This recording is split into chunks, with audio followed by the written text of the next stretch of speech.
Hello friends, welcome to my YouTube channel daily video. Friends, आज का ये video जो है वो टीनेजर्स के लिए है, जिनकी एज 13 से 19 के बीच में है उनके लिए है। क्योंकि इस एज में क्या होता है कि हार्मोनल्स काफ़ी ज़्यादा इम्बैलेंस होने लगते हैं, जिसकी वजह से स्किन पर बहुत ज़्यादा प्रॉब्लम शो होने लगती है। जैसे कि फेस पर पिंपल्स, मुहासे, एक्ने की प्रॉब्लम हो जाती है, डार्क स्पॉट्स है, पिगमेंटेशन है, बहुत ज़्यादा रिंकल्स आने शुरू हो जाते हैं। तो आज की इस वीडियो में आपके साथ कुछ ऐसे बेसिक स्टेप शेयर करने वाली हूँ, कुछ ऐसी होम रेमेडीज है, कुछ ऐसी चीज़ें हैं जिनको आपको ध्यान रखना चाहिए। और इन चीज़ों को अगर आप फॉलो करते हैं रेगुलर बेसिस पर, तो आप टीनेजर में आपको जो भी स्किन प्रॉब्लम को फेस करना पड़ रहा है, आप उसे बचाव कर सकते हैं और अपनी स्किन को बहुत ही हेल्थी, ग्लोइंग और स्पॉटलेस बना सकते हैं। क्योंकि फ्रेंड्स, इस एज में क्या होता है कि जब हार्मोनल इम्बैलेंस जब हार्मोनल इम्बैलेंस होने लगते हैं, तो उसकी वजह से फेस पर काफ़ी सारी प्रॉब्लम शुरू हो जाती हैं। तो उन सारी प्रॉब्लम से अगर आप बचना चाहते हैं, अगर हम सही समय पर इसका ट्रीटमेंट कर लेते हैं, तो आप उन स्किन से रिलेटेड जो भी प्रॉब्लम होती है, उस जिस वजह से फेस पर काफ़ी स्पॉट्स नजर आने लगते हैं, और अगर उन स्पॉट्स का हम टाइम पर ट्रीटमेंट ना करें तो काफ़ी लंबे वो हमेशा के लिए परमानेंट रह जाते हैं। तो इस एज में अगर आप अपनी स्किन की अच्छे से केयर करते हैं, देखभाल करते हैं, तो आप कई सारी प्रॉब्लम से अपना बचाव कर सकते हैं और अपनी स्किन को बहुत ही फ्लॉलेस एंड ग्लोइंग बना सकते हैं। तो आज की इस वीडियो में आपके साथ जो रेमेडीज शेयर करने वाली हूँ, कुछ ऐसे बेसिक स्टेप्स हैं जो कि हर लड़का हो या लड़की हो, सबको पता होना बहुत जरूरी है और सबको ये फॉलो जरूर करनी चाहिए, जिससे कि आपकी स्किन हमेशा फ्लॉलेस दिखे और बहुत ही ग्लोइंग दिखे। तो ये शुरू करते हैं इस वीडियो को। So let's start. तो सबसे पहला तो ये कि टीनेजर्स जितने भी हैं, उन सबको अपने स्किन के रूटीन में CTM यानी कि क्लींजिंग, टोनिंग और मॉइस्चराइजिंग, इन तीनों स्टेप्स को जरूर फॉलो करना चाहिए। अगर आप इन तीनों स्टेप्स को फॉलो करते हैं, तो आपकी स्किन कभी भी डल नहीं होगी, हमेशा एकदम फ्लॉलेस दिखेगी, ग्लोइंग दिखेगी, बहुत ही यंगर लुकिंग दिखेगी। इसके अलावा आपको कभी भी पिंपल्स नहीं होंगे, एक्ने की प्रॉब्लम नहीं होगी, कभी भी आपको पिंपल्स, एक्ने की वजह से डार्क स्पॉट्स के निशान भी बिल्कुल नहीं होंगे। और कभी कभी क्या होता है कि जब हम बहुत ज़्यादा धूप में रहते हैं, बाहर हमारा आना जाना होता है, तो जिस वजह से क्या होता है कि पॉल्यूशन की वजह से काफ़ी डार्क स्पॉट्स नजर आने लगते हैं, या फिर जब हम अपनी स्किन केयर अच्छे से रूटीन फॉलो नहीं करते हैं, अपनी स्किन की अच्छे देखभाल नहीं करते हैं, तो उस वजह से स्किन काफ़ी डल हो जाती है, बेजान दिखने लगती है, काफ़ी सारी प्रॉब्लम ऐसी अपने आप शुरू हो जाती है। तो इसके लिए सबसे पहला जो चीज़ है वो ये है कि आप अपने स्किन के रूटीन में CTM को जरूर फॉलो कीजिए, यानी क्लींजिंग, टोनिंग और मॉइस्चराइजिंग। तो फ्रेंड्स, क्लींजिंग के लिए आप कोई भी फेस वॉश यूज कर सकते हैं। तो फेस वॉश जब भी आप सिलेक्ट करते हैं, तो उसके लिए सबसे पहले आपको पता होना चाहिए कि आपका स्किन टाइप क्या है। अपने स्किन टाइप के अकॉर्डिंग ही फेस वॉश को यूज कीजिए। आपका अगर स्किन टाइप है, ऑयली है, कॉम्बिनेशन है, या फिर आपकी स्किन टाइप ड्राई है, जो भी है, उसको देखने के बाद, उसको जानने के बाद ही आप अपना फेस वॉश यूज कीजिए। इसके बाद बारी आती है टोनिंग की। तो टोनिंग के लिए आप कोई बेस्ट टोनर सेलेक्ट कीजिए। मार्केट में आपको बहुत सारे टोनर मिल जाएंगे, बट अगर आप कोई भी टोनर अगर आपके पास अवेलेबल नहीं है, आप नहीं चाहते हैं, तो आप सीधे रोज वाटर इस पे इस्तेमाल कर सकते हैं। रोज वाटर अगर आप अपने फेस वॉश के बाद इस्तेमाल करते हैं, तो ये काफ़ी अच्छे टोनर की तरह काम करेगा। और उसके बाद बारी आती है मॉइस्चराइजिंग की।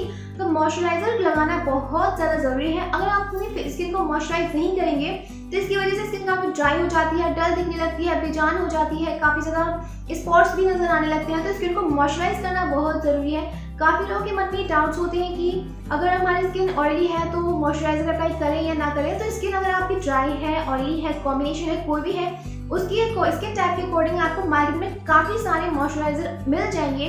तो अपनी स्किन टाइप के अकॉर्डिंग आप मॉइस्चराइजर लेके आइए, उसको अप्लाई कीजिए। तो जो भी आपको सूटेबल हो, जो भी आपका फेवरेट मॉइस्चराइजर हो, आप उसको लेके आइए, उसको अप्लाई कीजिए। तो ये तीनों स्टेप्स को आपको रेगुलर सुबह और शाम, रात को सोने से पहले और सुबह मॉर्निंग में आपको ये रेगुलर फॉलो करना है। अगर आप इन तीनों स्टेप्स को CTM को अगर आप रेगुलर फॉलो करते हैं, तो इस बात की गारंटी है कि आपको कभी भी स्किन से जुड़ी हुई कोई भी प्रॉब्लम नहीं हो सकती। पर काफ़ी लोगों को मैंने देखा है कि आए दिन कोई ना कोई प्रोडक्ट जो है चेंज कर देते हैं। कभी कुछ इस्तेमाल कर लिया, कभी कुछ इस्तेमाल कर लिया, और टीनेजर्स में ये बहुत ज़्यादा जो है कॉमन प्रॉब्लम है कि किसी ने कुछ बता दिया तो ये इस्तेमाल कर लिया, कभी कहीं से कुछ देख लिया या पढ़ लिया, सुन लिया, तो वो इस्तेमाल कर लिया। अगर आप बार बार इसी तरह के प्रोडक्ट ही है, या फिर कोई भी होम रेमेडी है, कोई भी नुस्खा अगर आप ट्राई कर रहे हैं, तो इससे आपकी स्किन को फायदे की जगह काफी ज्यादा नुकसान हो सकते हैं। अगर आप कोई भी चीज अपने फेस पर, अपनी स्किन पर अप्लाई कर रहे हैं, तो आप उसको रेगुलर एटलीस्ट 2 से 3 महीने तक जरूर इस्तेमाल कीजिए। उसके बाद आप कोई भी चीज चेंज कीजिए, चाहे वो कोई फेस वॉश है, मॉइस्चराइजर है, टोनर है, या फिर आप कोई भी होम रेमेडी ट्राई कर रहे हैं, उसे एटलीस्ट 3 महीने तक 2 महीने तक आपको लगातार किसी भी चीज़ को इस्तेमाल करना चाहिए। और आप बार बार जल्दी जल्दी कोई भी प्रोडक्ट इस्तेमाल इस तरह से चेंज करते रहेंगे, कभी कुछ लगा ले कभी कुछ लगा ले, तो इससे आपकी स्किन बहुत जल्दी जो है डैमेज होने लगती है, काफ़ी नुकसान झेलना पड़ सकता है। तो आप बार बार नई नई तरह तरह की चीज़ों को इस्तेमाल मत कीजिए, एक ही चीज़ को कंटिन्यू आप फॉलो कीजिए, इससे आपको बहुत अच्छा रिजल्ट देखने को मिलेगा।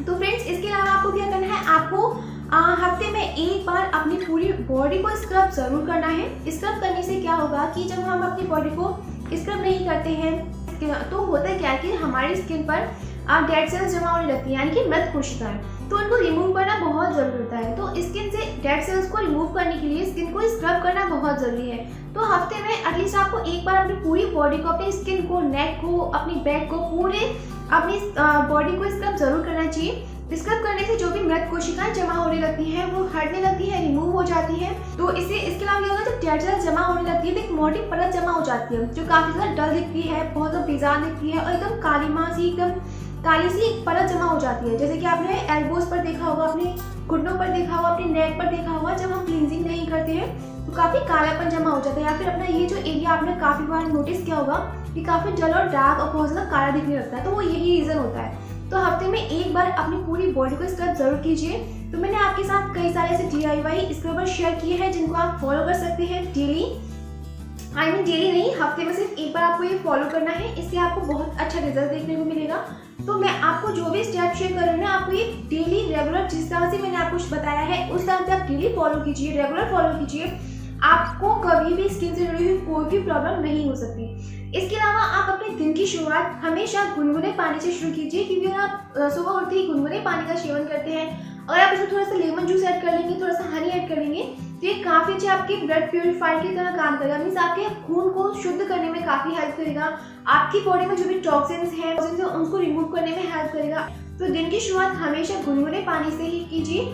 इसके अलावा टीनेजर्स में सबसे कॉमन प्रॉब्लम होती है पिंपल्स की। अगर मान लीजिए आपको पिंपल्स हो गए हैं तो आप उनको कैसे झटपट से दूर कर सकती हैं, तो उसके लिए भी मैं आपके साथ एक बहुत अच्छा नुस्खा शेयर करने वाली हूँ, जो है दोस्तों आइस क्यूब। सबसे पहले आप क्या कीजिए, अगर आपको पिंपल्स हो गए हैं तो सबसे बड़ी गलती जो लोग करते हैं, बहुत सा कॉमन है, वो है उसको छेड़ना। मीन्स अगर आप उसको बार बार टच कर रहे हैं, उसको अगर आप दबा रहे हैं, मीन्स पिंपल वगैरह उसको इस तरह दबाकर फोड़ देते हैं, तो इससे क्या होता है कि उससे जो भी मटेरियल निकलता है उसमें काफी बैक्टीरिया होते हैं, जो कि अगर आपकी स्किन पर फैल जाते हैं ना तो वो और भी ज्यादा पिंपल्स पैदा कर देते हैं। तो ये गलती आप बिल्कुल भी मत कीजिए। कभी भी अगर आपको पिंपल्स हो रहा है तो उसको टच मत कीजिए, उसको कभी दबाकर फोड़िए मत, या फिर उसको कभी भी बार बार क्या होता है, हम उस पर काफी ट्रीटमेंट करने लगते हैं कि जल्दी से ठीक हो जाए, कब ठीक होगा कब ठीक होगा। तो उस चक्कर में हम उस पर काफी सारे होम रेमेडीज कई तरह तरह के नुस्खे ट्राई करने लगते हैं, जिससे पिंपल्स ठीक होने की जगह और भी ज्यादा बढ़ जाता है, रेडनेस हो जाती है, बहुत ज्यादा खुजली होने लगती है। तो आपको ये गलती बिल्कुल भी नहीं करनी है। आपको सबसे पहले क्या करना है, अगर आपको पिंपल हो भी गया है तो उसका तुरंत से तुरंत जितना जल्दी हो सके उसका ट्रीटमेंट कर लीजिए, ताकि वो बड़ा ना हो, ज्यादा फैले ना, और जल्दी से आप उससे छुटकारा पा सको। ठीक है, अगर आप जितना जल्दी उसका ट्रीटमेंट कर लेंगे तो जो उसके धब्बे रह जाते हैं हमेशा के लिए, आप उन धब्बों से भी बच सकते हैं। तो आपको क्या करना है, सबसे पहले आप लीजिए कॉटन बॉल और आप उसी सबसे पहले उसकी जो है क्लींजिंग कर लीजिए, अपने फेस को अच्छे से वॉश कर लीजिए।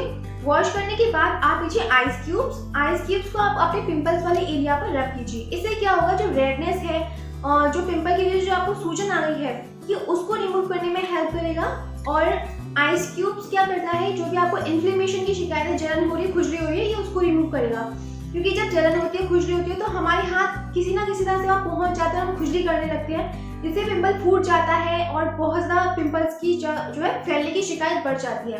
तो आपको ये गलती नहीं करनी है। तो जब भी आपको पिंपल्स है तो आप सबसे पहले आइस क्यूब्स लीजिए और उसे एक सूती कॉटन के कपड़े में लपेट कर उसे अपने फेस पर आप रख कीजिए। इससे आप देखेंगे कि आपका पिंपल काफ़ी जल्दी ठीक हो जाएगा, बहुत ही जो उसके इन्फ्लेमेशन है, सूजन है, वो बिल्कुल दूर हो जाएगी। ठीक है, इसके अलावा आपको क्या करना है, आपको लेना है तुलसी की लीव्स, यानी कि तुलसी के पत्ते। उनको निचोड़कर आप उसका रस निकाल लीजिए और आप उसमें चुटकी में हल्दी पाउडर ऐड कर लीजिए और दोनों को अच्छे से मिक्स करके अपने पिंपल्स वाले एरिया पर अच्छे से अप्लाई कर लीजिए। वो बिल्कुल दूर हो जाएंगे और पिंपल्स की वजह से जो दाग धब्बे की शिकायत होती है वो भी आपको बिल्कुल भी नहीं रहेगी। तो इस ट्रीटमेंट को आप जरूर फॉलो कीजिए, इससे आपको बहुत अच्छा रिजल्ट देखने को मिलेगा। तो फ्रेंड्स, ये तो मेरा आज की वीडियो है। जस्ट होप आपको मेरा ये वीडियो पसंद आए हो। वीडियो अच्छा लगा है तो प्लीज लाइक कीजिए, इसे अपने फैमिली और फ्रेंड्स के साथ जरूर शेयर कीजिए। फिर मिलते हैं अगली वीडियो में नई जानकारी के साथ। तब तक के लिए bye bye and take care.